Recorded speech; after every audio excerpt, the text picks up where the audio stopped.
Be me, Marine circa mid-2000s, stationed at Camp Pendleton. Going out to 29 Palms, or the Stumps, for a shoot soon. 29 Palms is fucking massive. Almost 1,000 square miles. Most of the base is only accessible via unmarked dirt roads. My roommate at the time is this Hispanic dude from rural New Mexico. Extremely superstitious. Has like 20 different Catholic saint pictures around his side of the room. Starts acting worried the Friday before we drive out to the Stumps. Ask him what's wrong. Ghosts, man. What? That base is haunted, man. Roll my eyes internally, and then say, I don't think ghosts are real. Don't fucking say that, man. don't really know what to say to that. Go back to packing my shit. He starts talking. Guess it was weighing on him. He tells me a story. 1980s, 29 Palms. Unit from North Carolina is doing desert warfare training. Last day of the exercise. Trucking through a winding canyon. Remember, these are all unmarked dirt roads. Unit post guide so trucks don't take a wrong turn. Lieutenant Corporal Rother is one of them. Last truck in the convoy is supposed to pick him up. Drives right past him. He waits. Nobody comes back for an entire day. Temps are in the hundreds. Limited water remaining. Rother knows that old Route 66 is north of him, just outside the base limits. Makes an arrow out of rocks, showing which way he went. Starts walking. Fast forward another day. Been 2 days since anyone has seen Rother. Armory is counting weapons. One is missing. Rother is missing. Officer ass covering goes into overdrive. Marines start swarming the desert looking for him. Helos, thermal images, night vision goggles, you name it. Find his arrow and some of his gear. Find nothing else. Months go by. Skeletal remains found in open desert clutching an M16.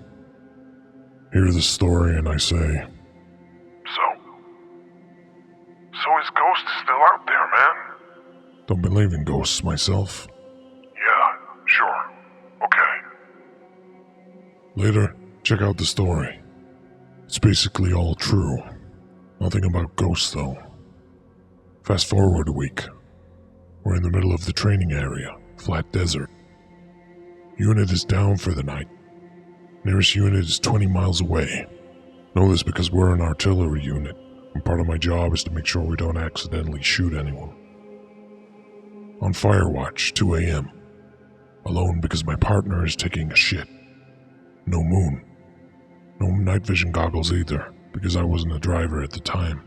Just my shitty angle flashlight that doesn't work half the time. Very quiet. No insect noises. Just the occasional breeze.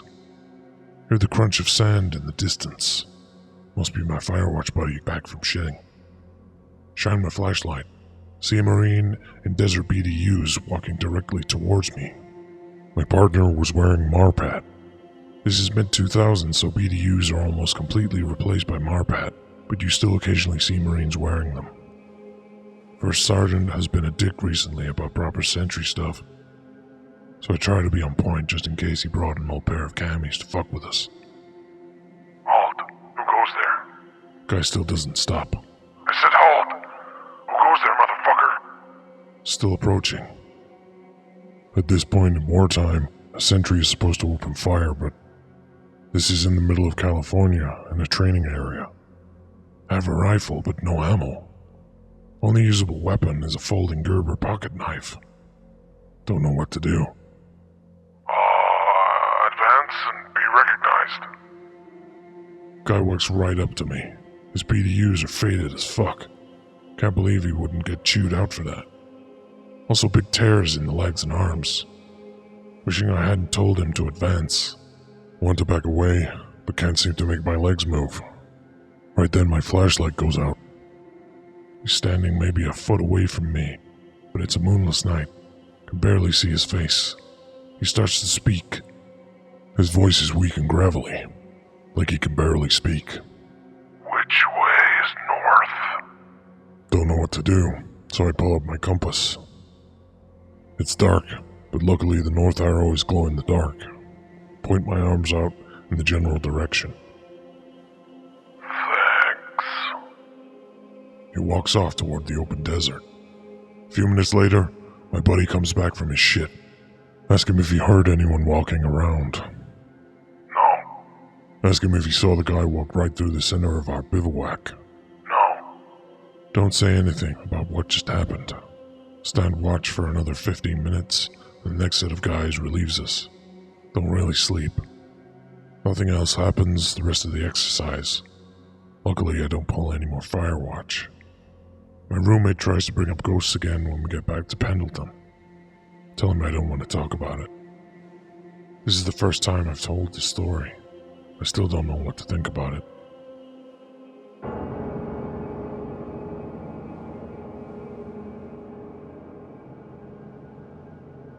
I will Greentext the story my grandpa told me.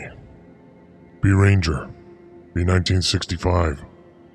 Be operating in Vietnam, Cambodia, Laos. Ordered to go to a specific spot and eliminate enemy forces there. Come across a small camp of North Vietnamese army. 4 men. He was very specific about that for some reason. Waste them.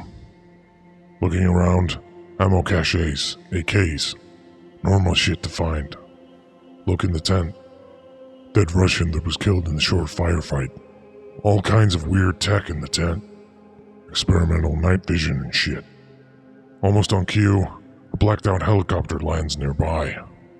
Paramilitary guys grab up all the strange high-tech equipment and the dead Russian. Tell them to burn everything, even the bodies. Fly away. I believe him. He's an honest man.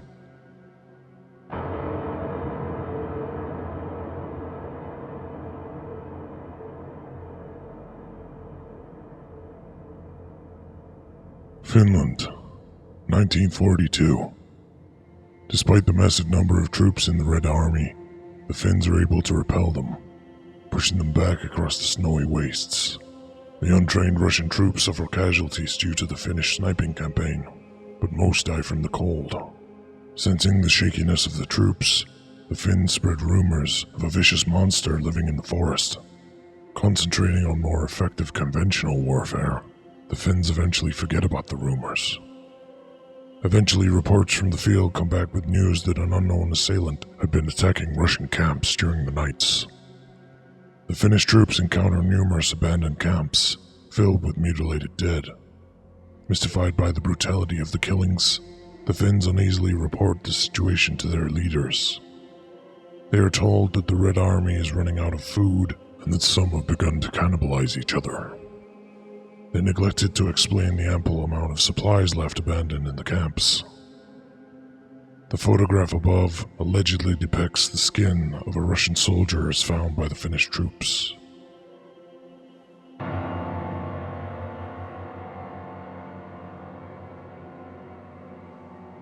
Be me. Work for US government. Say used to, because don't know what'll happen now. Didn't have glitzy office job. More of a field agent. Military, but not quite. Not going into intricacies of branch or specific work. Irrelevant. You probably wouldn't want to know. Doubt if you'll want to know this either. Story needs to get out. Dealing with something nobody understands. We're supposed to understand everything. Drilling rig in Kalahari Desert. You're not supposed to know about it. Middle of nowhere. Nobody could stumble upon it. Barely knew shit when called up for the mission. FBI started an investigation June 2013. Some anomalous event occurred. Rundown of what we were told. Hostage situation. A few workers went crazy, holding others at gunpoint. No explicit reason, assumed desert madness. What we were told. Job. Defuse the situation. Try not to kill anybody. Keyword, try. No guarantees. Any old SWAT team could have handled it. Dealing with petroleum engineers, not trained militia. Police confidential. Non-essential personnel barred. Barely made the cut as essential. In retrospect, should have asked more questions. Questions like why so secretive? Why 36 men needed for what small squadron could do? Truth is, after a while, you stop caring. But this time changed everything. Can't just write this off. Flew out in 3 aircrafts, 12 people each. Recognized Klaus and Buchanan on mine. Others were strangers, didn't matter. Cool, get in, finish job, get out. Journey took a while, expected. What I saw when we got there, not expected. Rig and buildings not spectacular on surface, located on edge of huge-ass cliff. Buchanan. Kinda defeats the purpose of a rig, doesn't it? Place extended down into cliff. Stairs, ladders, elevators, tunnels. Entrance. Small gated building leading to stairs. Plan. Place too tight for 36 people at once. Split into 3 groups of 12. First group runs into trouble, send second. If second fails, third steps in. Ideally, second and third not necessary. I was part of second. Not taking it seriously. Dealing with batshit workers with basic weapons. First group likely to waste perpetrators if rowdy. They wouldn't need us. Some guys in squad felt same. Klaus found beers in cabin. Finished them off while supervisors weren't looking. After 2 hours, told to head down. Stood in disbelief. Supervisors barked to stir reaction. We complied. Had to. Implications heavy. 12 trained men couldn't finish job. We were expendables in unknown situation. Glad we had beers for nerves. At entrance, Supervisor Richter opened metal gate, poured into reception area. Small space, few desks, filing cabinets, metal vault-like barrier. Richter entered code into panel. Barrier opened. Faced with blackness. Flicked on rifle lights, descended steps. Light bulbs above, not working. Steps branched every 50 meters. Kept going straight. Richter. Keep going down. After 20 minutes, reached lab/control room mix. Monitors, scientific instruments haphazardly set. Lights here. Breathing loosened. Richter told us to be quiet. Moved to back door. Sheer silence. Richter's expression plummeted. Motioned us over. Whispered, Keep your guard up. extreme reservation in air. Followed orders. Richter slowly opened door. Should have expected what we saw. Couldn't stop gagging. Seen death, but not like this. First team, lying limp. Gory mess. Bullet holes too large, like 50 cal sniper. Who'd snipe in close proximity? Assume not dealing with rig employees. Superiors lied, or out of loop. Leaning towards former. Richter signaled halt. Couldn't be mad. He looked terrified. Motioned to enter hallway. Moved with caution. Minimal noise. Tried not to disrupt bodies. Hallway had branched, always went straight. Reached large rusted metal door. Marked Inspection Zone. Maximum clearance needed. Another panel with fingerprint scanner. Looked at Richter for next move. Richter entered password, scanned thumb. Braced for whatever was coming. Couldn't be prepared. Deafening alarm. Flashing red lights. Metal barrier opened. Massacre followed. Barrage of ammunition decimated group. Near back, didn't get full brunt. No way in hell to return fire. Futile. Brief glimpse of attackers before bolting. Assumed infantry unit, more advanced. Shiny gray exosuits, precise movements, weapons barely yielding recoil. Ran other way, ducked into branch pathway, weaved around maze of corridors. Gunshots ceased, only my footsteps. Alive, but lost. Stopped, leaned against wall, catching breath. Nearly had heart attack. Metal hand covered mouth. One of those soldiers instinctively put hands up. Please don't kill me. Soldier's helmet retracted, revealed face. Looked at each other for eternity. Blank face, subtle surprise, familiar somehow. After silence, he chuckled. Never thought I'd get this chance. Initial shock wore off. Tried pestering with questions. Words stumbled out incoherent. It's alright. He stopped me. Long story, but I'll explain everything. Looked around. Continued. Hopefully we have enough time. What he told me was incredible. Soldiers came from future 2143. Time travel. They came to stop us from reaching inspection zone. What was beyond the point? Something primal, never meant to be disturbed. Bunch of theories, same conclusion. Cannot fuck with it. We dug into cliffside. Ruined future. Released something. Soldier sighed. Took a seat. You weren't the only ones that fucked up. We did too. Chaotic aftermath. Time travel expedited. Needed to erase event immediately. First team of 15 sent back to winter 2014. Stop it before it started. Technology not ready. Accidentally dropped June 2013. Wait, June 2013? When it started? Looked at Soldier. He nodded. Catastrophically messed everything up. Thought more. Couldn't be. First team dropped. Triggered event. Seismic or radiation spike caught U.S. attention.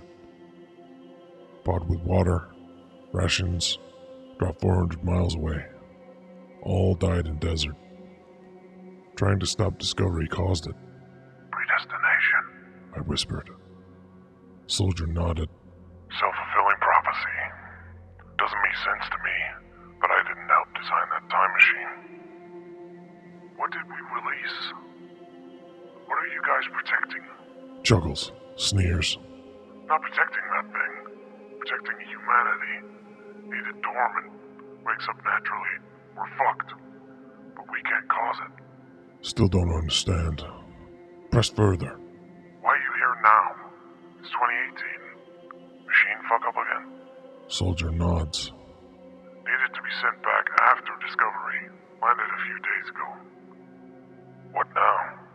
I asked. Sheer disconcertion on his face. Kill everybody that comes here. Employees, investigators. Heart drops. Feel anger. Realize why necessary. 100 lives today to save humanity. Close to drilling in a beast lair. No time to convince you to stop. Only 15 of us. And our timeline, initially disrupted end of year. Saw creature, decided not to provoke further. Too late. Woke up 124 years later. Escaped. No time. No time. Cautious. Asked. Why didn't you kill me? Looked at me. Extended gaze. Eyes familiar. Strange at time. Reached in the pocket. Pulled out Polaroid. Slid it to me. Me holding baby. Mid-30s. Stared back. Expected explanation. He chuckled. Family never blamed you. Ancestors felt shame, but we knew you were following orders. Didn't realize what you were doing. Processing revelation. Soldier got up. Kill you, I won't exist. Selfish reason, but survival. What do I do now? I asked, nearly choking. Find way out. Staircases lead up. Surface. Try to tell others, but won't believe. Forget about this. Must have looked horrified. Soldier chuckled. Don't worry. We have a plan. Confident it'll work. Hold you off for a few more days. Smiled. Activated helmet. Walked. Turned back. Would have told more. No time. Sat there, hands shaking. Stood up, found stairs. Stairs felt like eternity. Didn't encounter anyone. Reached surface. Only thing on mind, we've been living on borrowed time.